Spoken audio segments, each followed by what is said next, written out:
changes spanning generations, or a shift in the wind, a body dormant underground. His world is right. Welcome to Onward Live, a live stream focused on encouraging you to create a life you love living now. Let's go beyond success to significance. Being clear on our why is crucial. It requires doing the inner work, finding ourselves, getting to know ourselves, embracing our inner child, shedding social conditioning, and letting go of perfect. We know obstacles make us stronger. We can dream big and take action.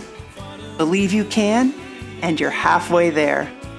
I invite you to tune in every week and engage with me and my inspiring guests. Invite your friends. Let's make time for what matters most in our lives. Let's move onward together. Hello for people that are watching tonight and to the people that listen to this as a podcast when I publish it later as a podcast. If you're watching, let me know you can hear me. Sometimes I've had mic issues, but I think we're good today. I was just talking with Dr. Nancy Stella earlier before we came live, and she just had a bad storm. We had a terrible storm too. The power went out, and I thought, at least it's not going to happen during the podcast. I think the storm is gone, but I'm so excited to bring my guest on tonight. Dr. Nancy Stella has been a leading clinical psychologist in the Cincinnati area for over 20 years. And after a shattering divorce, Dr. Stella found traditional therapeutic approaches wanting. So what did she do? She went out and figured it out on her own. She developed the courageous brain process, which is an innovative science-based method of therapy. And it's rooted in the most up-to-date neuroscience. And her approach has allowed countless clients to experience their own transformations from the inside out by bypassing the shortcomings of traditional talk therapy to repattern the way their brains process fear. And she also wrote a book about it. So I'm really excited to bring Nancy Stella on. And hi, Nancy.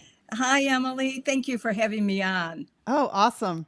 I guess I could have had a doctor in front of your name, and it probably should say fine. D squared because you've got 2 doctorates.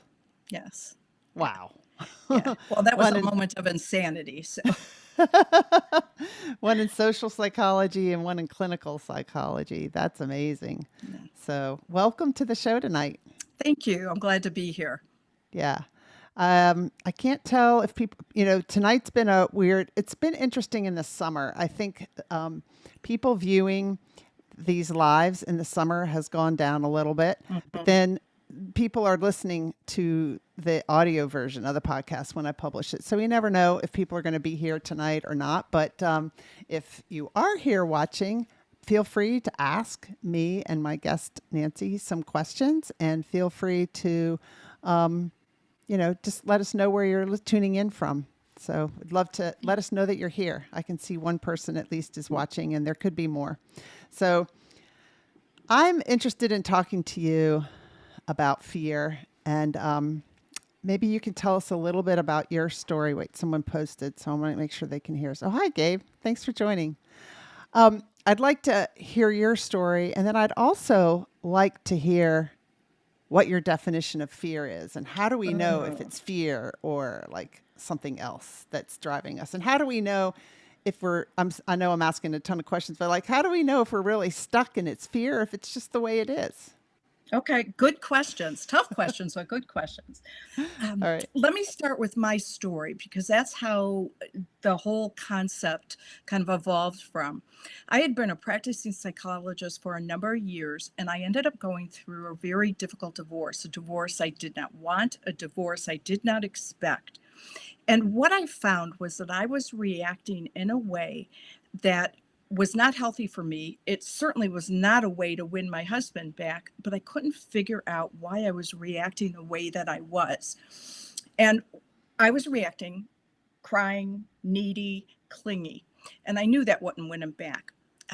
so I was trying to figure out what's going on that's making me react this way. And what I realized is that I was being thrown back to a previous event in my life that was traumatic for me. And that was my father had died when I was shortly before I turned 5. And at that time, my family somewhat fell apart. My family were Italian immigrants. My mother ended up in and out of psychiatric hospitals at the time. And I was living with a grandmother who didn't speak English well. And I became just a little neurotic mess at 5 years old. I became clingy, needy, whiny. And that's appropriate for a 5-year-old, but it wasn't Yes. appropriate for me when I was in my 40s. But I couldn't stop it. And I said, what in the world is kind of happening to me? And why am I having difficulty kind of stopping this reaction? And what I realized was that in the process of being thrown back, and this is somewhat of a tricky concept, is that chronologically we're one age. So I was an adult woman, but I was taken back to being 5 when that trauma first occurred.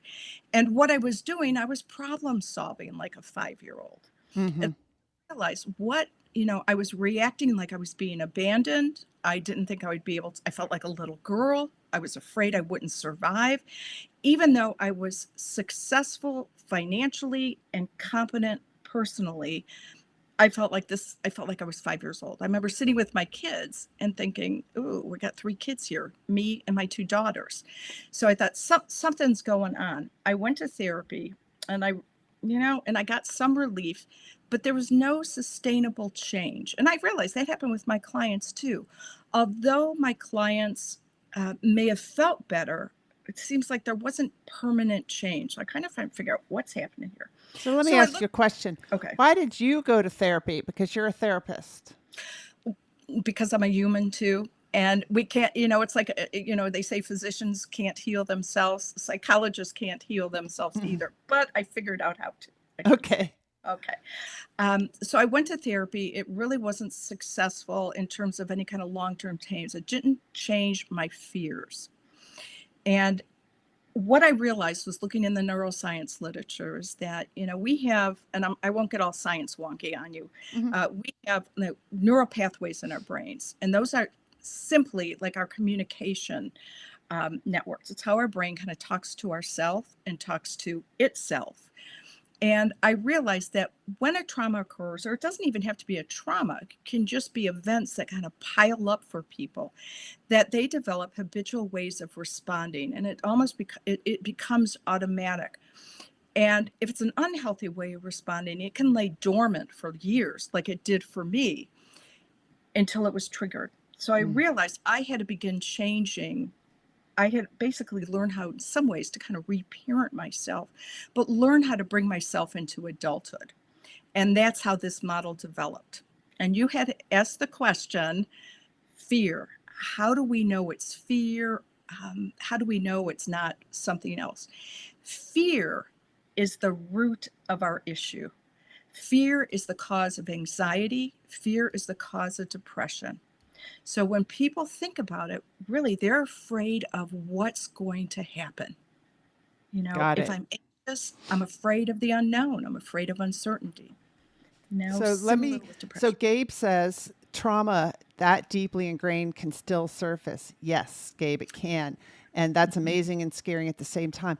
Um, can I mind if I share an example of how I witnessed Mm-mm. it No, too? please, I, absolutely. I've witnessed it in myself, but I'll just share this example. Like I got upset with my dad over something, and we got into a little disagreement. And later on, we resolved it. But later on, he emailed me and said that he doesn't like it when people don't get along. He gets scared. It reminds him of Hmm. his childhood. So I went and talked to him about that. And what he said was he remembers his dad and his uncle arguing and how he felt. And I kind of was trying to explain to him, he's 88, but that in that moment, I was really talking to, I don't know, 8 or 9 year old Yeah. Joe, my dad, who's Yes. 8 or 9, not Yeah. 88-year-old Joe. It was Right. the 8 or 9 year old, Right. right? That's a And great example. Yes. hmm And even, and that may not have been a traumatic event for him, but it's the kind of event that gets piled one on top of the other. and it informs those pathways. It's much like, let's say I'm in a meadow and I want to walk from point A to point B. The first time I walk that path, you can hardly tell I walked it. But the more I do it, the more that path becomes pronounced. That's what happens in our brain. And when trauma happens, it's more like a truck just driving through and it forms a path right away. And sometimes back and forth for some people who've experienced significant trauma. So it's, and what happens is when we get thrown back to an earlier age, we problem solve from that developmental perspective. So I was problem solving like a 5-year-old and it wasn't working. Your father was problem solving like an 8 or 9-year-old, which may have been just to withdraw or Yeah. freeze, and it doesn't work. Right. Yeah. To say, please stop it because I'd feel uncomfortable. Right. So Right. how do you heal that 5-year-old Nancy or that 8 or 9-year-old? I call my dad Joe. He's my real dad. But how do you heal that? And you have to kind of integrate that person back into you, right? Yes. Yes. And some wounds and some wounds don't get completely healed, but what you can do is learn to recognize them. And that when you're poked or when you're stirred, being able to respond appropriately, more adult-like. When I work with clients, and when I did this with myself, the first thing I did was tell my story, and I ask clients to tell their story. Our memory isn't always the best. That doesn't matter. What's important is how the person perceives it and what their story is. And when they tell their story, I look for and begin helping them identify what their triggers are. And people know they're triggered on several different levels. One way people know they're triggered is when their reaction is out of proportion to the event. Mm-hmm. So if you react and it's bigger than what's happening, what's going on is that's that old stuff. Something else is coming forward. Or if, I start thinking kind of all or none, or that black or white, or, there's several different kinds of triggers, but typically there's an emotional response and your thinking becomes very concrete and it can actually be distorted. Okay. So we begin identifying what the triggers are. And then when somebody is triggered, how do they begin self-sabotaging? Mm-hmm. So like in your father's case, if he doesn't like conflict, just telling somebody to stop it doesn't work. Or in my case, becoming clingy, needy, and whiny was self-sabotaging. So it's beginning to recognize when we begin self-sabotaging. Or avoiding conflict and maybe not be able to have a healthy conflict. Oh, yes, I've never seen my absolutely. parents argue. That's not healthy. No, it's not. No, because we have disagreements with Yeah. people. No, it So, doesn't mean you're going to have a knockdown, drag out fight or you have to scream and yell at each other, but where there's conflict. And most people that I encounter are conflict avoidant. There's a few people that are okay with conflict, but most people are conflict avoidant because it makes them feel just incredibly uncomfortable and that there's going to be a rupture in the relationship. And then if it's ruptured, then you have to deal with it. so what did it take therapy for you to remember that 5-year-old Nancy? Or how does somebody who's not a therapist figure this out? Well, I just do describe it in my book. But the first part really is I'm going to go back. You need to really tell your story. Tell it to yourself. Write it down. Go through your stories. Look for points in your life where there may have been some type of, I'm going to use the word rupture again, some type of rupture or some kind of either repeated events or a rupture that may have triggered kind of an unhealthy reaction. In other words, it's looking for where did I get stuck? Yeah. Where am I stuck? Where are you stuck? And maybe even also what are some repeating patterns in my life? Absolutely. Yeah. Dysfunctional repeating Yeah. patterns. Absolutely. And it's looking at what's not working for you. Really, most of us want to have a happy life. Right. And it's looking what's not working and then telling your story and kind of figuring out, is there anything from my past that would make this difficult to work through my current life? Mm-hmm. Yep. And, Definitely. and when I meet with clients, I spend time with them, getting to know them and listening to what they tell me, listening to what patterns they begin repeating. We start from wherever they feel comfortable starting, and then if we have to go back, we go back, and taking them through, you know, where have they had a problem?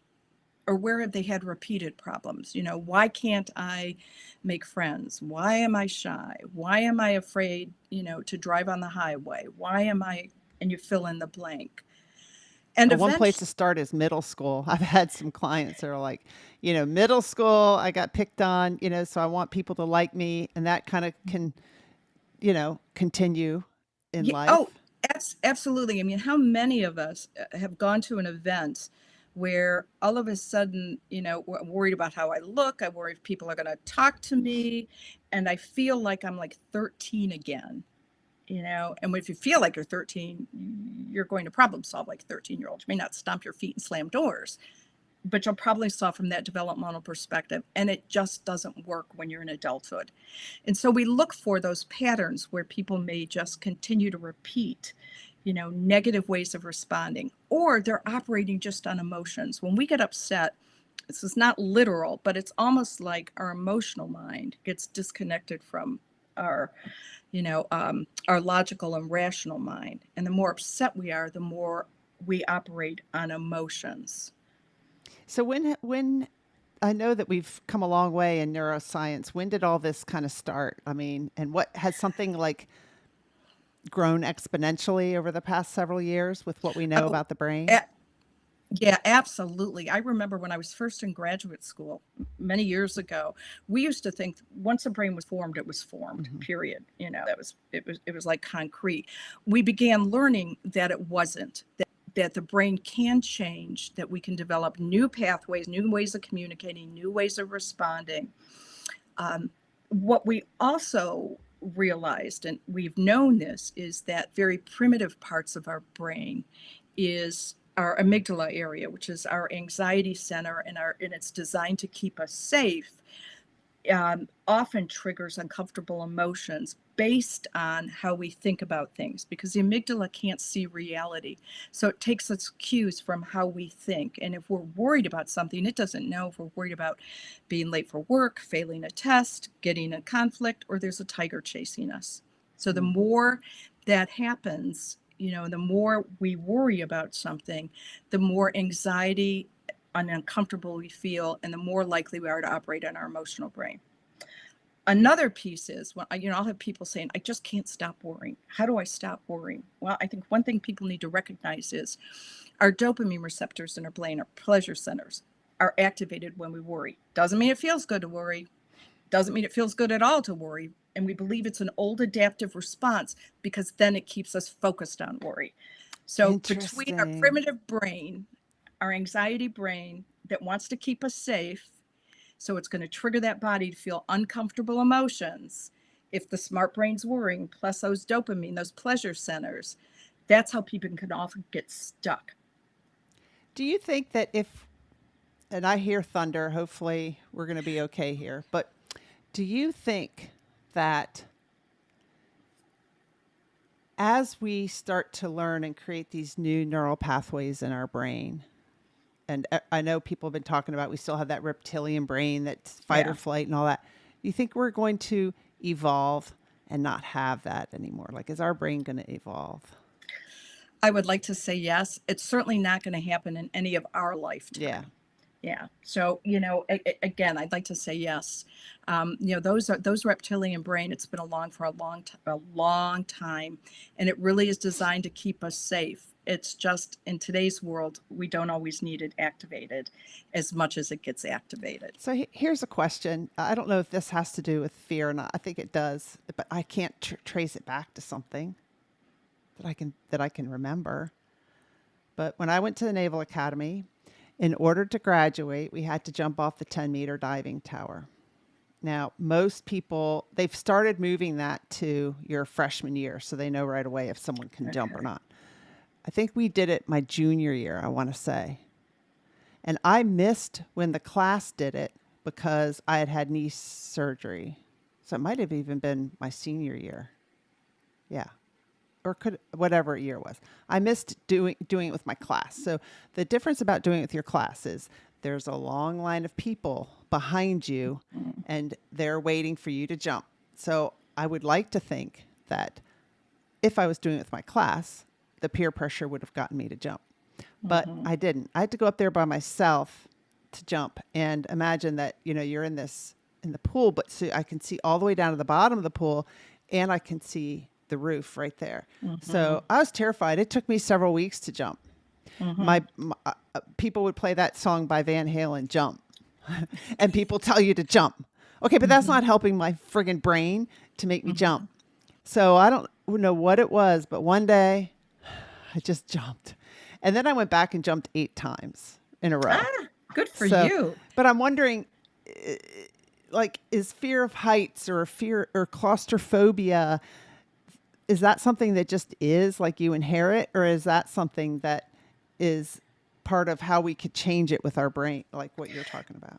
Yeah, I do treat anxiety disorders, and the common and phobias, the common thing that seems to run through some of the phobias, like fear of heights, is again, I'm going to go back to that primitive brain. It's not natural to be 10 meters high and want to jump off. It's not natural to be in an airplane. It's not natural to be on a highway, on a bridge. It's not, things that just, you know, if you look back to cave person times, just isn't natural. And so we do believe that anxiety disorders do have a genetic component. So what we end up seeing is a range for people. There's some people who are risk takers, that physical adventure, and they get highs off that. It doesn't mean that they're not afraid. Yeah. It's just that they're willing to face it. And typically, once you face something, what happens is your brain goes, it's not so bad. Hence, I jumped 8 times in a row one day. Yes. And that helps that. And then the brain goes, oh, okay. So, she's not dying. So it's okay for her to keep jumping. Now, if you waited until the fear was, if you didn't jump again, your brain doesn't quite completely say, ooh, she survived that time. Could she survive another time? Yeah. I don't know that I could go back and do it again, but yes, I'm just thinking like maybe they could have done something to help us jump instead of just go jump and told us to jump, because it's more than that. They could have. They really can't. It's and typically when we work with people who have those kinds of fears, we develop a hierarchy. Let's start from the bottom where it's, let's maybe just have you jump, 3 meters. We did that. Someone even tried to push me off the 7 meter. Yeah. I did. Yeah. But I see what you're saying. Yeah. But start lower. And then once your body gets used to that and your brain gets used to that, you just kind of inch up. It's like somebody who has a fear of driving. Let's say we're not going to put them on, 80-mile-per-hour highway to start driving. We start small. Yeah. And once once they're comfortable, then we ratchet it up. So tell us some stories of, if you can, of like some aha moments that some of your clients had, or how you've helped some of your clients. I don't know if you can or not. Yeah. Well, I'll give you kind of a composite. Yeah. But I think this composite is pretty true anyway for lots of people. There are people who if they grew up with, let's say, a non-nurturing father, somebody who was kind of, you think of very military, cut and dry, not a lot of praise, may have been criticism, not much emotional involvement in someone's life. What can happen is then a male can grow up, or a female can grow up, and really have a strong sense when they have children of obligation. They want to be different than their parent. So what they may do then is swing the opposite way and I don't want to say enable their children, but don't let their children see any of their vulnerabilities. And then as they get older, having shame around if they have to ask their children for help, and their children aren't used to asking for help. I'm not sure if that example makes sense at all. No, it does. It does. But yeah, and so that can often happen for people. And then it's helping them say, all right, how do we get more balance in life? So, one, you don't ask your children for help. You're going into surgery and you're going with a friend instead of asking one of your 45-year-old children to take you, helping them realize that they're also robbing their child of their opportunity to help, and they're making the decision for their child. Mm-hmm. Yeah, that's a good example. So, tell us a little bit about your book. I'm going to put the title of it up here again. Okay. Um, the Go ahead. what the book goes through, it's a self-help book. I designed it using the process that I did for myself. um, and what I did was I picked kind of some of the most common fears that people have, and I give a composite example of a client at the beginning, and kind of what they struggle with, and then how we kind of work through that process with them to help them come with some resolution. Yeah. The book starts with very primitive, like abandonment, moves up to rejection, and then moves to more sophisticated things like conflict avoidance, Mm-hmm. like fear of the unknown. So it starts with very basic kind of emotions and then covers some of the more complicated or more sophisticated issues we may struggle with. Um, it's the book is pretty self-descriptive.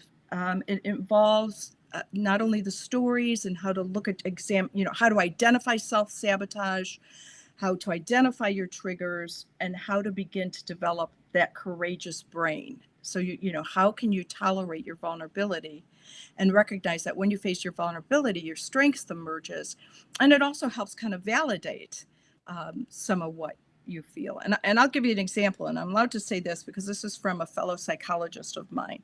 Okay. Um, do she had when she was growing up, her parents were from England, and she was very proud of that. And when she was in elementary school, she would, continue. She mentioned that a lot.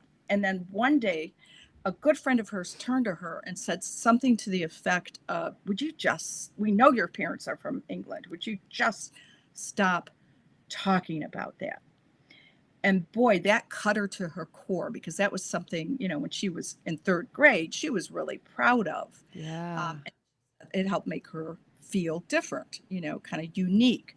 So she ended up then being amazingly, through the rest of her life, was very self-conscious about mentioning, focusing on herself, or mentioning something that would make her feel different or be looked at as being different. So we went through this process, and now it helps her take pride in who she is. Doesn't mean she brags about her parents being from England anymore, but she is able to kind of work through it, embrace what she does well, validate herself for that, and kind of can distance herself from those old fears. Yeah, that's a really good example. I probably should get the book for my daughter because I'm thinking, she grew up, she's 26, but when she was younger, four and a half, her parents, I got divorced from her dad. Then we had the sniper. Do you remember the sniper in DC? Oh, And yes. so her class wasn't, we lived in Southern Maryland, but still she wasn't able to go outside for recess because everyone was Yes. looking for a white truck with a Right. ladder or something. I don't know. Then 9/11 happened, you Yeah. know? So all these things. And she allows me to say this, then at 15 and a half, she was raped. So all these things have contributed clearly to fear in her. Mhm. She's come a really long way. I'm so proud of her and how Good. she's worked through it. Good. But it doesn't have to be somebody being mean to you. Like probably this kid that was at the parade, that 2-year-old who's both of his parents. Yes. Yes. Yeah. I mean, that's How do you deal with? I mean, what could somebody do? Like if they see a young child going through some kind of traumatic event like that, I mean, how can you help him deal with it now? right. I mean, we're talking about a 2-year-old who Yeah. lost both his parents. So he's naturally going to suffer that loss, that grief, and not understand. He's not going to understand the concept of death, but he's certainly going to understand that eventually his parents aren't coming Yeah. back. And, we know that memories, it's hard really before the age of 4 to have memories, how clear memories. However, our body holds them. Mm-hmm. It doesn't mean that he won't be triggered later on. Um, and my guess is people will tell him this story. And in the process of telling this story, it's going to become part of who he is. So yeah, I'm going to go back to kind of the case of with your daughter and like the DC sniper or 9/11. You know, people were scared. I remember that. I remember being in Maryland when the sniper was going on, and it was kind of eerie Yeah. to go out because you wouldn't know who was around the corner. Um, Part of it is to begin recognizing that, especially as children, we begin to incorporating these things into our belief system that the Mm-hmm. world then is safe. I'm not safe. I'm not safe. So how do I keep myself safe? And for some people, it's like, well, I'll just stay in the house and then I won't go out again. Mm-hmm. And that's not a healthy way of functioning. So it's helping somebody kind of recognize this trauma, accept the trauma. And like for your daughter, her trauma happened, it wasn't like walking a path. It was that truck going through multiple times. Right. Is learning how do I understand where I was when these traumas happen, and be able to, how do I then kind of reframe it for myself and look at it more from an adult or developmentally appropriate perspective, while keeping in mind, am I repeating or having any negative behaviors as a result of this trauma? Yeah. Yep. And then, okay, so what am I doing that is robbing me of living my life I because of things know. that happened in the past? Because Yeah. I'm afraid of what may happen in the future. And so that's how we begin the process of facing fears. And particularly with trauma, it's so important for a person to be able to tell their story, just tell their story. My daughter is also a therapist, and she works with children who've had significant trauma. And oftentimes they tell their story, and it's not exact because somebody could be a superhero in the story, Right. but helping turn people into helping, how can you feel, even if it's an illusion, more in control. Yeah. Yeah. I mean, one other thing that comes to mind, I didn't really think of it in this context, but is when my daughter's dad passed away in December 2019. And from around this time that year, 2019 until December, she took care of him. And he was really sick Mm, with cancer. Like yeah. he was paralyzed in both arms. It was just so I think I helped her this weekend because she's thinking about remembering him and feeling bad about how sick he was, and she didn't like seeing him die, just feeling so sick and in pain, and he never complained, and I tried to help her think of it from another perspective. Like, Anna, if you passed away after 5 months of being sick, how would you want people to remember you?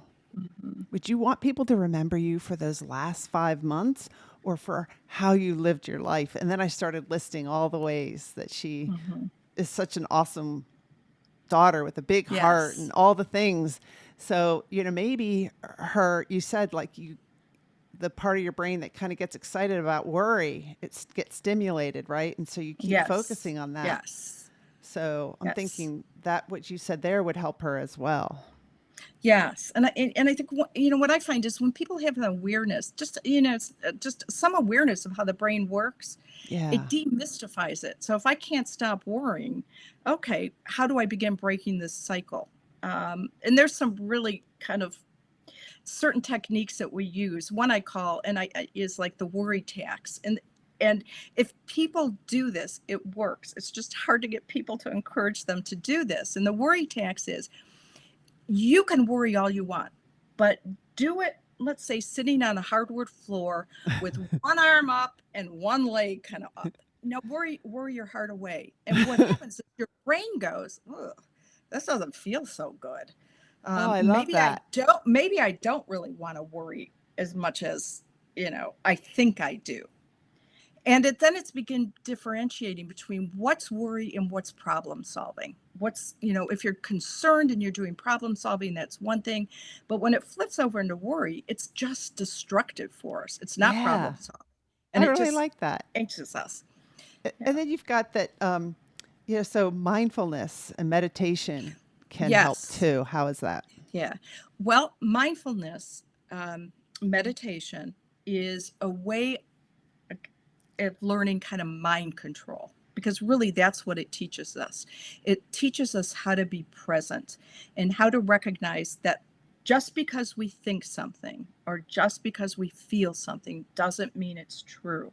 Hmm. And so it helps us be in the present and be able to focus on how can I not necessarily detach from what I'm thinking, but just I don't need to join that parade in my mind. Yeah, And when I realize I'm doing it, it's like, okay, how do I shift out of it? And right. beginning that process and accepting that your brain wants you to worry because it thinks it's doing you a favor by keeping you safe by whatever the smart brain is worrying about. And what we find is people that practice mindfulness meditation, there's some studies that have been done out of Massachusetts General and Harvard, some joint research where they found that people who do this for 12 weeks, there's actually changes noted in their brain on PET scans. Mm. Now, it's important to practice techniques before you need them, because Mm-hmm. if you wait until you need them, it's not going to work, because that brain will fight you, because it's going to say you want to relax when you're worried about being up in the air in a plane. You have got to be kidding me.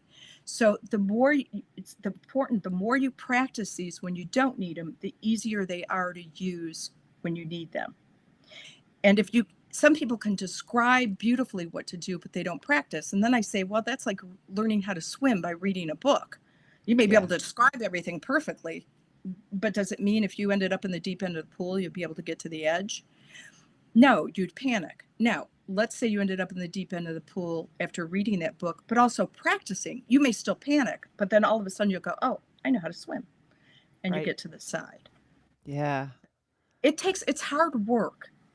It sounds simple on paper, but it takes practice and work, yeah, but it it does. works. It's Yeah. like strengthening the muscles in your mind, in your brain, I guess. Yeah, Yeah, absolutely. yeah. I Absolutely. had a past guest who talked about how our brain just thinks of these things, and we just like rubber stamp it and say, "Well, that must be true." Yeah, yeah, yes. Yes, Mindfulness teaches you to say, "Wait a second, that's a right. lie. Yeah, That's not true." yes, but we tend to believe what we think and feel. And I'll give you an example. Let's say you have a 5 or 6 year old child who thinks there's a monster under their bed. They're really scared. Their feelings are real. They are feeling fear, but their thoughts aren't telling them the truth, because there is Right. no monster under the bed. As adults, though, we also have monsters under the bed. It's just to recognize them. Yeah, that's true. And I think too, when we sometimes point to outside circumstances as causing these issues in our lives, I've said this before on the podcast. One of my coaches said, when you point a finger at somebody or a situation or a circumstance, you got three pointing back at you. So let's look Yeah, at ourselves. Like, what is it in me that, my thoughts and my that are contributing to my feelings, and then my action or my inaction that's leading to these results?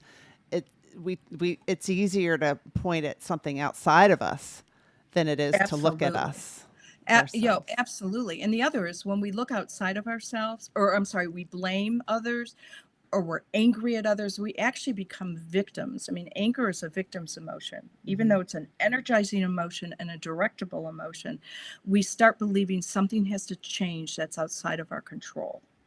So the importance is when you feel that anger, it's beginning to look at what is the emotion one fueling that anger and where is that coming from?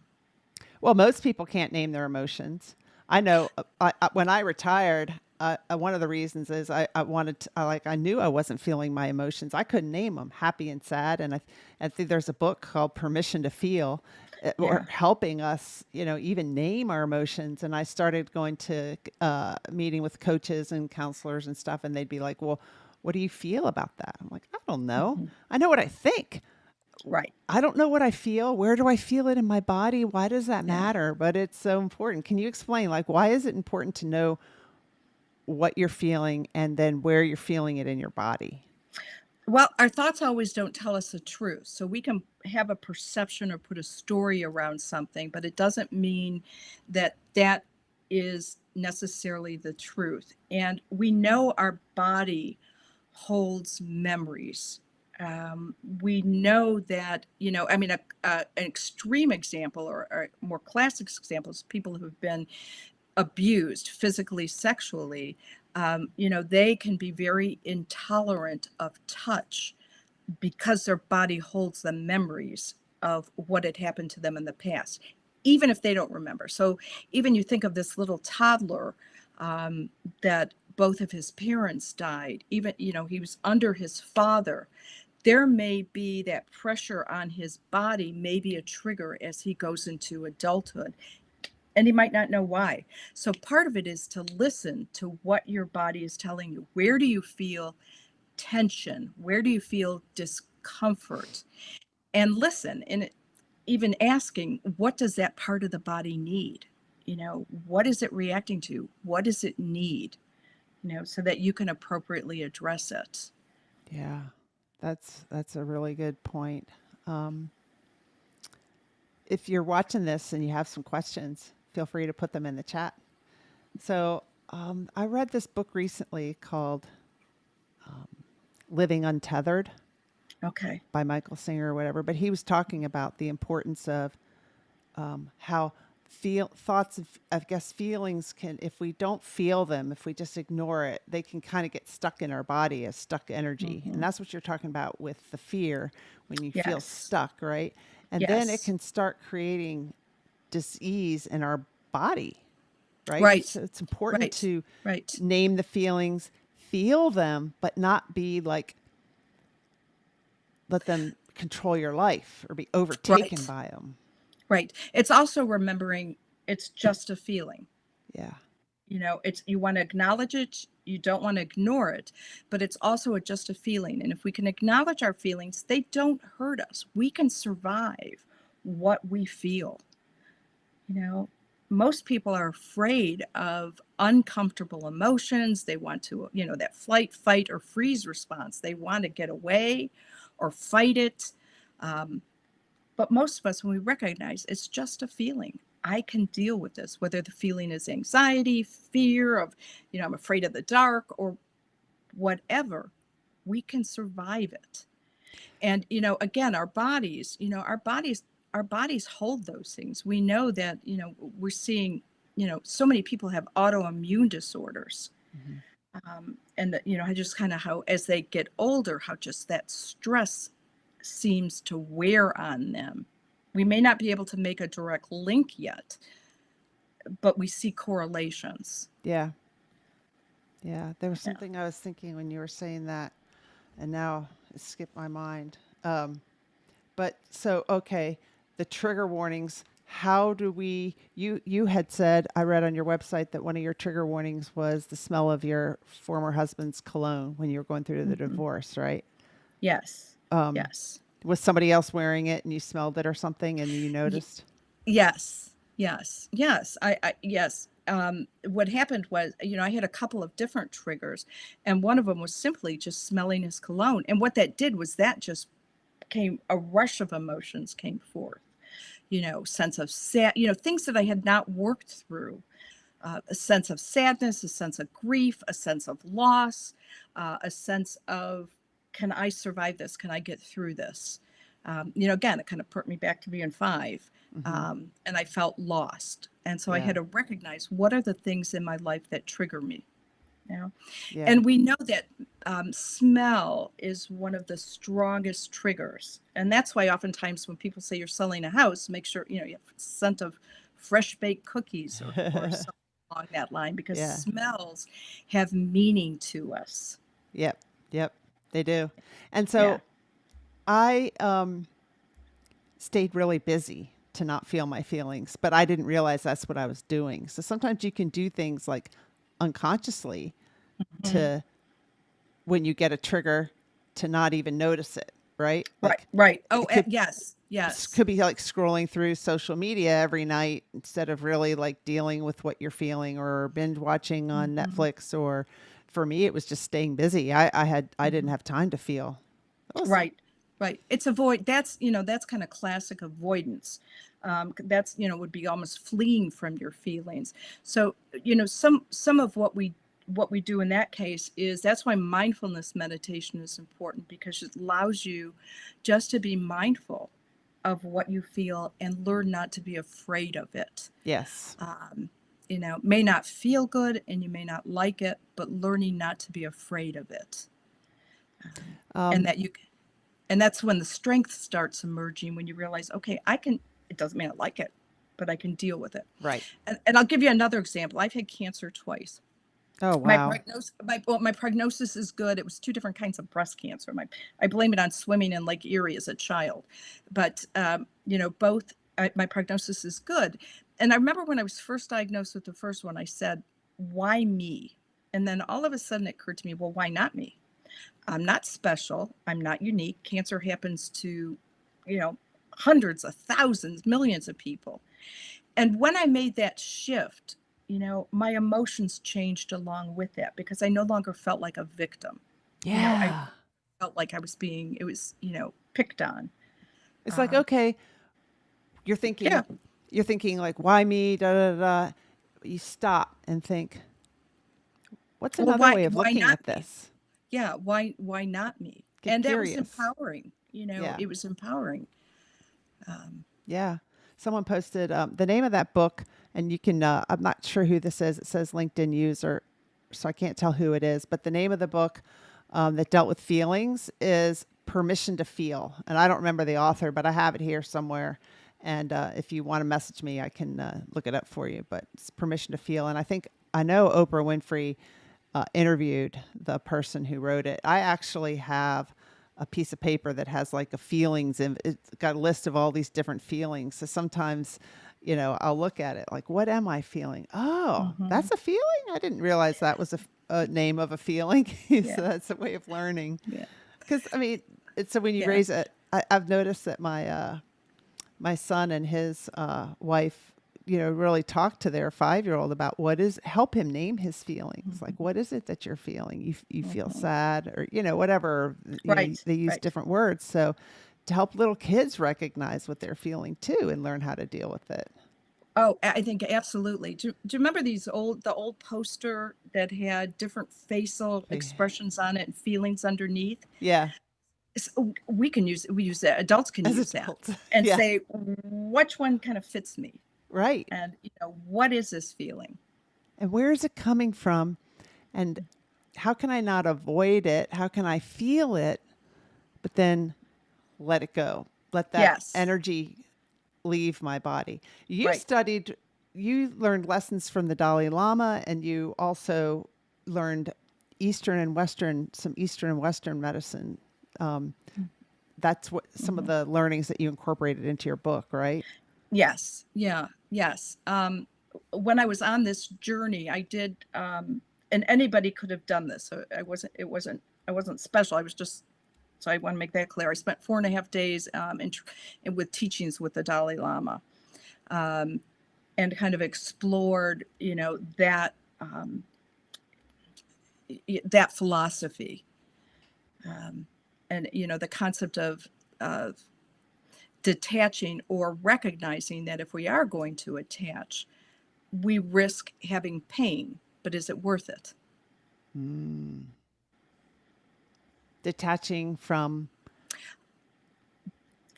Others, detaching from things I pride myself on, or ego may be involved. Like I like my garden. Um, you know, how do I begin recognizing that if I take pride in something or I become attached to something, that when there's a change, I may experience grief and sadness because that's kind of the price that I pay. And I really simplifying it here. No. But that's how I view it. So I make a conscious choice if I want to invest in something and fully invest with my emotions. There's no guarantee this will last forever. Like your dogs. Absolutely. I see them on your Absolutely. Facebook page. Mine's over here. Pearl. Yes. Yeah. Yeah. I have one that has cancer now. Um, and, it's that decision making process. He's very old, but the part of me wants to say, I want to do whatever I can to kind of keep him alive. But that's about me, Right. really, I think, more than it is about him. Well, they teach us that a lot in coaching. It's like, in coaching, you would like to help people. That's why you're a coach, Hmm. right? You want to find a Right. client. So someone says that they're interested, you get on a discovery call with them, and they don't sign up for your coaching. Right. So do you get really upset about that? Do you let it like ruin your day? Or like you're trying to convince your boss of something? You're attached to this one outcome. It has to happen this Hmm. way. And then it doesn't. Right. Can you deal with the feeling, but then let it go?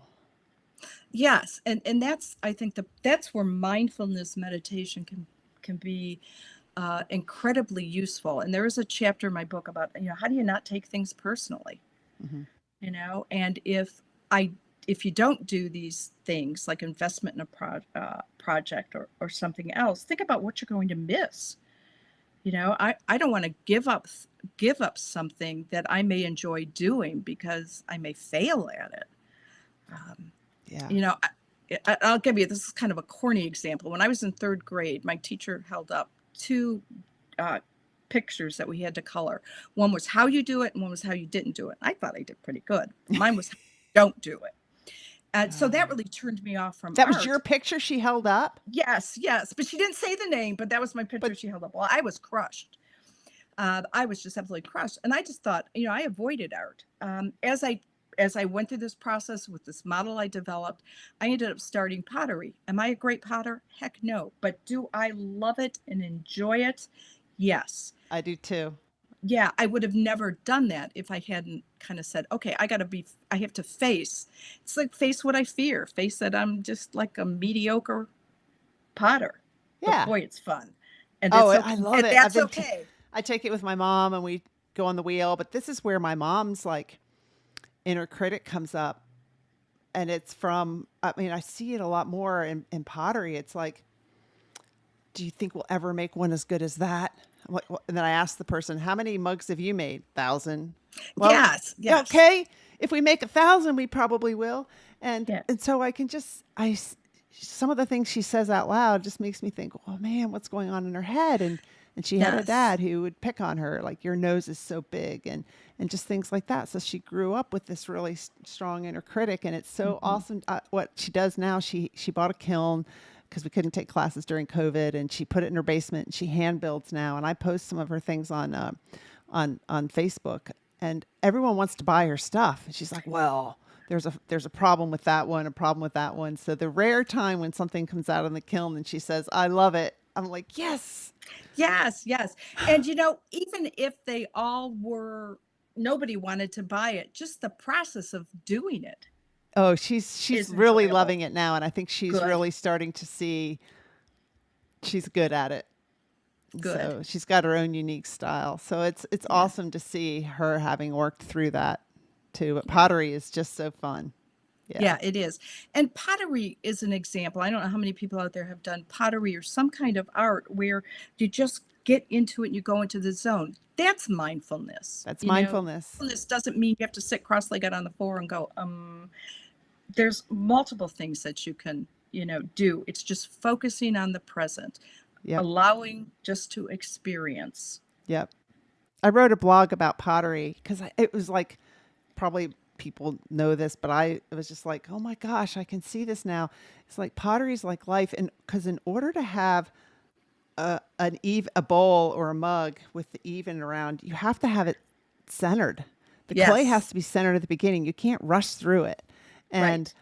so when the clay's uncentered, the the bowl's going to be uncentered, or whatever it is you're making is going to be uneven and wobbly. And it's like when we're not centered, Right. then we're That's a kind of great uneven or example. wobbly.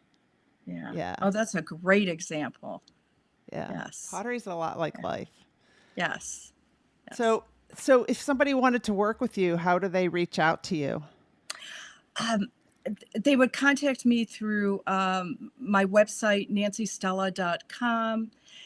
It actually, that will actually lead to someone else who then forwards me the messages. That's usually the easiest way to reach me.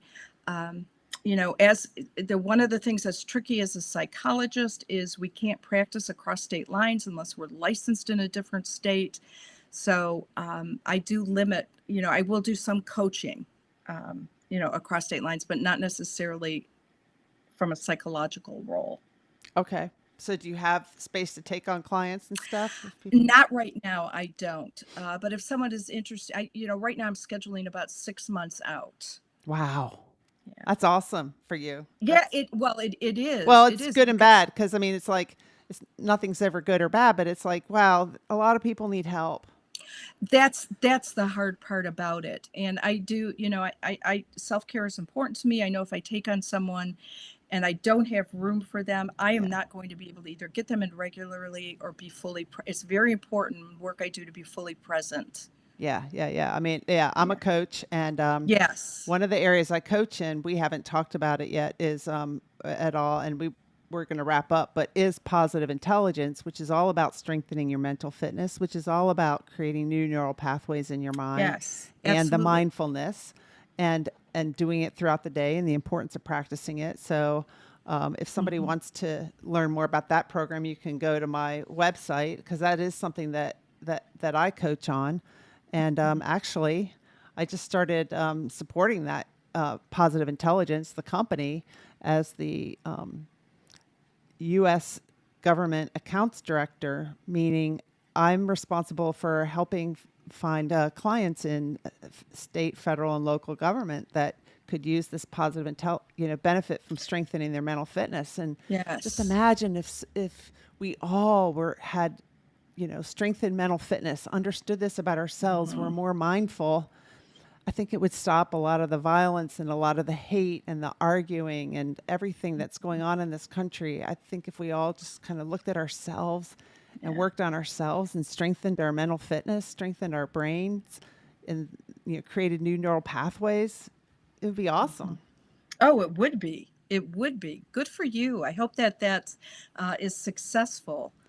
Thanks. Yeah, me too. I'm Yeah. excited. I mean, I had a career in the federal government. A lot of people want me to help them sell their stuff, and I haven't done it, but I really believe in this positive Hmm. intelligence. It aligns with where Hmm. I like to coach, and I really do think that there's so many people stressed out. So Yeah. you're full with clients. Other Yeah. coaches are full. There's Yeah. plenty to go around, and there's plenty of positive intelligence / mental fitness coaches like me if you don't want to work with me, but Hmm.